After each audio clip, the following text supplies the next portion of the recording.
En Israël, des manifestations antigouvernementales ont éclaté seulement quelques heures après que le cabinet du Premier ministre Benjamin Netanyahou a approuvé les plans pour envahir toute la bande de Gaza. Des centaines de personnes se sont rassemblées devant la Knesset, le Parlement israélien, appelant à un accord avec le Hamas pour garantir la libération des otages qui sont encore retenus à Gaza. Il a été rapporté que le cabinet israélien a approuvé les plans pour capturer toute la bande de Gaza et pour rester sur le territoire palestinien pour une durée indéterminée, une mesure qui, si elle est mise en œuvre, élargirait considérablement les opérations israéliennes et susciterait probablement de vives oppositions internationales, écrit Euronews, relayé par BuzzPlus. Il n'y a aucune raison de continuer cette guerre. Ce que nous avons fait pendant 1 an et demi a duré 1 an et demi et nous n'avons pas réussi. Nous ne pourrons pas le faire maintenant, a déclaré Miri Wolf, l'une des manifestantes.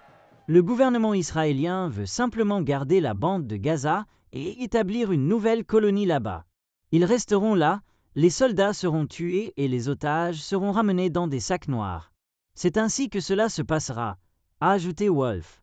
Il a été rapporté que le nouveau plan, que les responsables ont déclaré viser à aider Israël à atteindre ses objectifs de guerre pour vaincre le Hamas et libérer les otages, exige également que des centaines de milliers de Palestiniens se déplacent vers le sud de Gaza.